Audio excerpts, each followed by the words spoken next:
Hello YouTube friends, it's Heidi here and I'm excited about today. I have had several people comment to me on my videos such as Scraps that they love the new fabric that I make and using the scraps and the fancy stitches. The only issue they have is that they have a machine with only 2 stitches, and that's a straight stitch and a zigzag. So to me that just put up this challenge that I need to figure out how to make fancy stitches using just those 2 stitches and a combination of them. So that's what we're going to do today. We're going to use just the straight stitch and the zigzag stitch to make decorative stitches. So let's get right to it.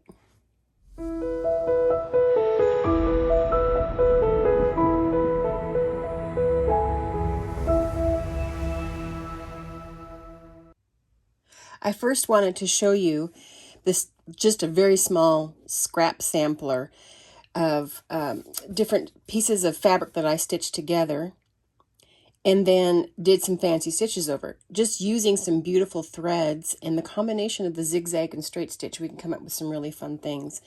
So that's just showing you how it is possible to make up something with just those 2 stitches. All right, so let's just start with something really basic first.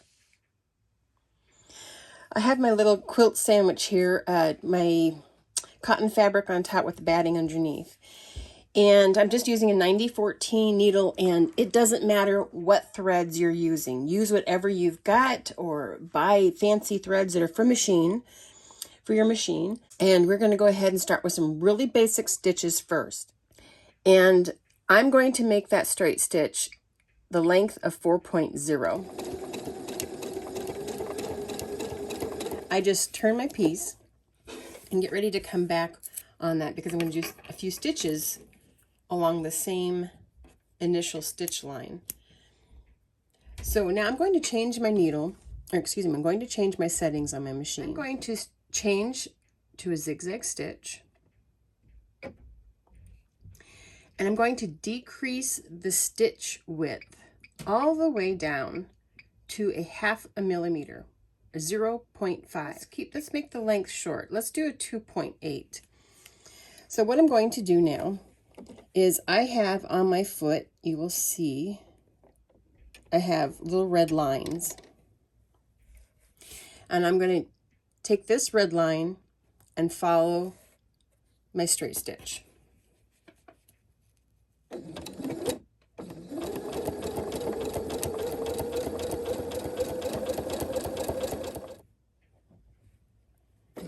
And I've reached the end. I'm just going to put my needle down and pivot my piece.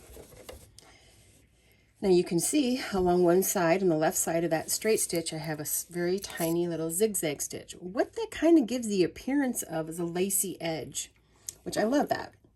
So now I'm going to go ahead and lift my needle. I'm going to put that same red mark right along that straight stitch. So I'm going to come down the other side of that straight stitch with the same zigzag stitch that I just did.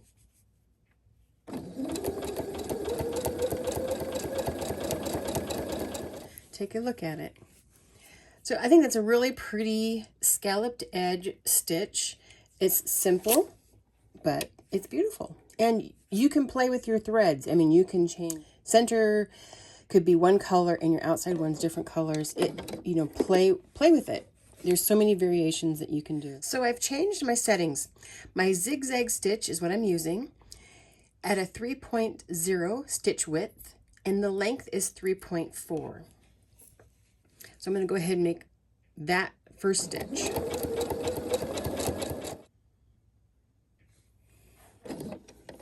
Pivot it around. All right, so we have our zigzag stitch. Change the width now of my zigzag stitch to a 0.5 millimeter width, and the length I'm going to change to a 4.0. I'm going to go ahead and lift that, and I'm going to follow along the right edge of the zigzag. I'm allowing the middle of my foot to follow this right edge of the outermost part of the zigzag.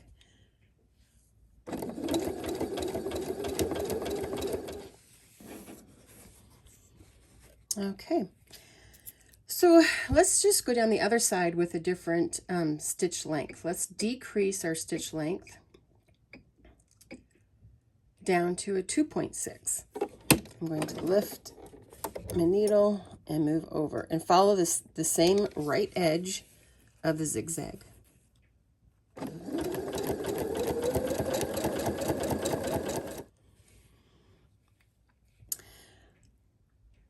Okay, so that one, basically, I just wanted to show you can get a little bit different look by your stitch length as well as your stitch width. Is that you can also change your placement of where you're following. You can go a little bit further away, and down here I'll show you, you know, I did further away. All right, I have changed my zigzag stitch to a 4.0 stitch width and a 4.0 stitch length.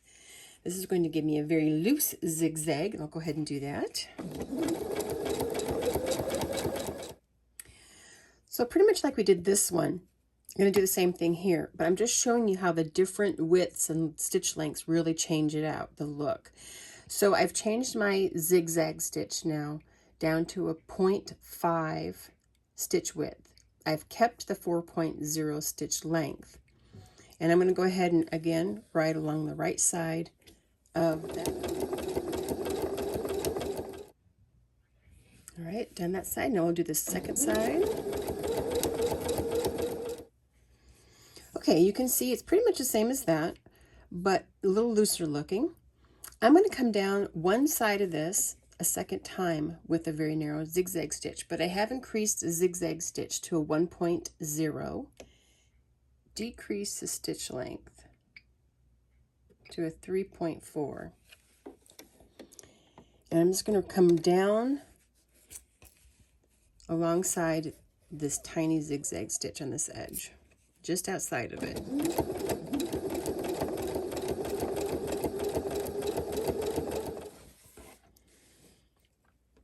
And it just gave that edge a little bit more of a ruffled look. Now you could do it the same on both sides if you'd like. Now I've gone back to the zigzag stitch at the 4.0 width and 4.0 length. The difference that I'm going to be doing here now is I'm going to be increasing my top thread tension. And on my machine, I'm going all the way up to 9. You can play with yours, but what I like about this is it changes the look of the zigzag. I'm using a high contrast thread in my bobbin.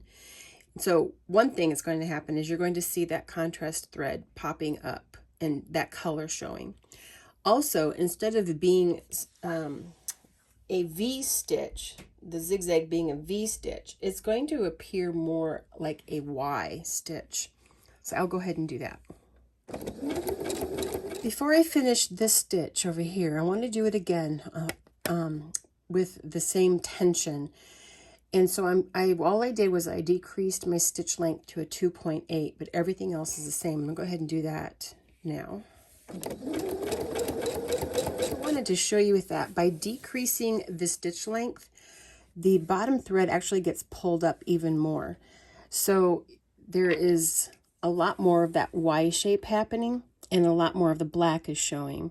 So the blue variegated thread is just a small zigzag inside, so it does create more of a Y stitch.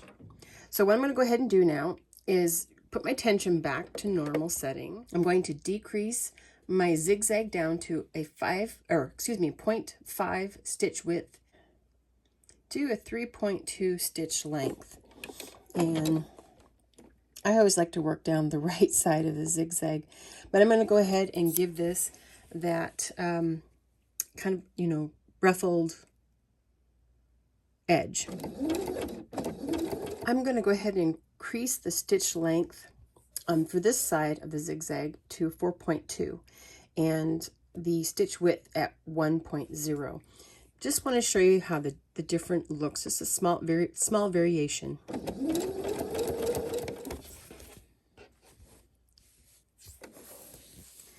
And there you go. That kind of, for me, that kind of tends to give a little bit more of a scalloped edge on this zigzag here. So what I did is I went ahead and switched back to a straight stitch, and I'm using a 3.0 stitch length, and I'm just going to run down right alongside the right edge of that zigzag. It's another variation so that you can look, make your stitches look all very different. It's the zigzag with straight stitches on either side. All right, since I have my machine setting at a straight stitch, let's just keep it there with a 3.0 stitch length. I'm going to go ahead and stitch down. Have my red line follow the straight stitch. And I'm going to change it to a zigzag stitch. And I'm going to decrease the width down to a 1.0. And the length, I'm going to, let's keep it at a 3.0.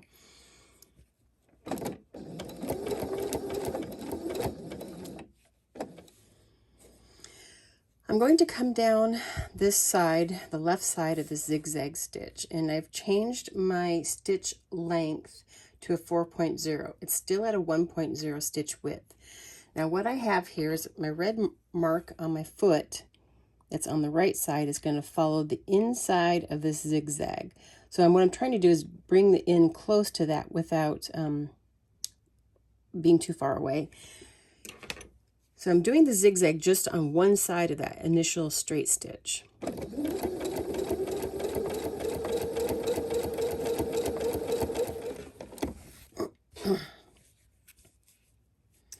And there is another stitch pattern. So let's build off of this one as far as that particular style. Using the straight stitch, first I have it at a 3.5 length. Now what I want to do is I want to bring in my zigzags to actually touch my straight stitch. But I'm going to make it a zigzag stitch, decrease the width to a 0.5. And I am going to make the length 3.0. And I'm going to follow right along the edge of this straight stitch. I'm going to come down the second side, doing exactly the same thing.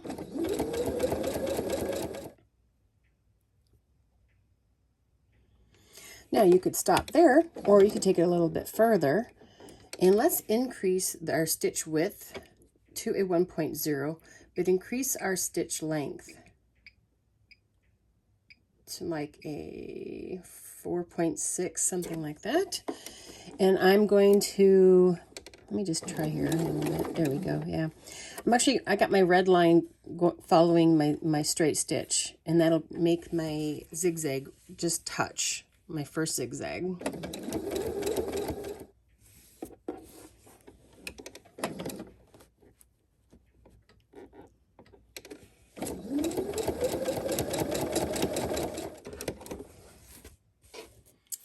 All right, there we go.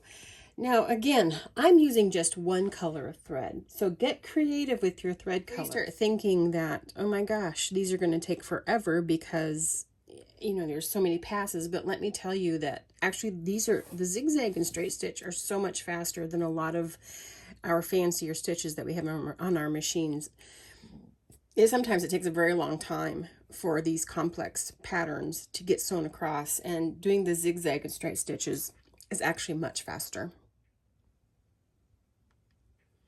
Okay, I'm going to do a zigzag down pretty much like we did this one, but the zigzag is the center. So I got a 3.0 on my width and a 3.2 on my length. I have my zigzag now changed to a 0.5 width and a 3.0 length, and I'm going to follow the middle of my foot along the right edge of this zigzag. I'm going to do the same thing along the other side.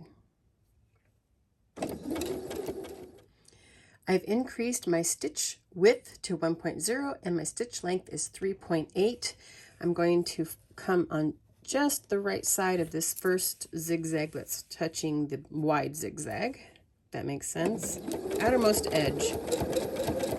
Now remember, you don't have to make it symmetrical. You could just do the one edge and have that look. And then just to switch it up, you can then do the other side. So there we go. All right, that's how it looks with both sides done. I'm going to go ahead and do one now where I'm doing a one-sided work instead of making it symmetrical. So I'm going to go ahead and change back to a stitch width of 3.0 and the stitch length, 3.8 works good. And go ahead and stitch down the length. All right, this particular zigzag, I'm going to run along the right edge. I have it at a 0.5 stitch width and a 2.8 stitch length. I'm going to work on the same side that I just came down, and I'm going to increase my stitch width to a 1.0, but I'm going to lengthen to about a 3. Let's do a 4.0. Coming down that same side, and I want to make sure that I'm going to take the middle of my foot right along the outside of that small zigzag there.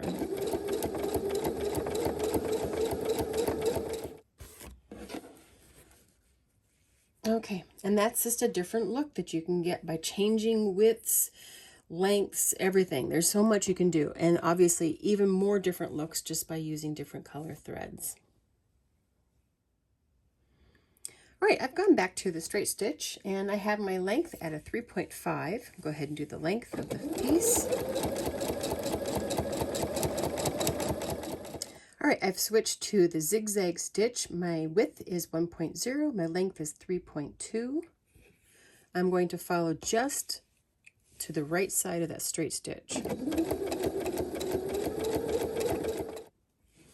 And doing the same thing on the opposite side.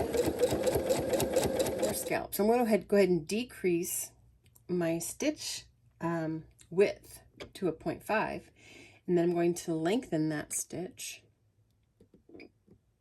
to a 3.6.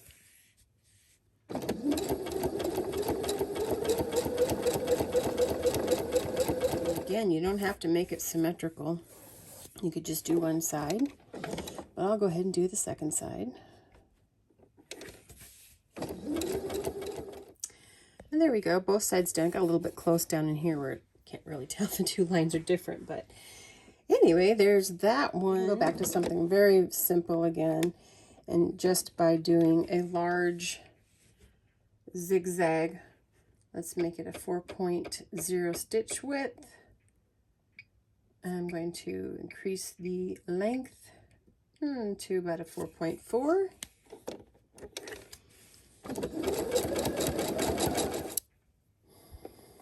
And then I'm going to come down the length of one side with a straight stitch, a 4.0 stitch length, following just on the one side, the right edge of the zigzag.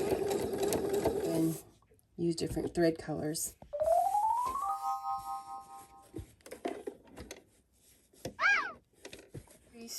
I've increased my stitch width to 2.5. Just going to run along the side, the one side. I don't want to get them touching. There we go. That's hidden for this part of my machine. But that's pretty simple. The zigzags touching there just kind of creates some loops. I will go ahead and stop there. I think I've given you a lot to work with so far, and yeah, just have fun with it. Get creative, have fun with your thread colors, and I would love to see if you try this out, and I'd love to see what you've come up with. So I hope this was fun for you and that it sparked some creativity in you. I hope everyone is healthy and happy, and until next time, have a great one. We'll see you all later. Bye for now.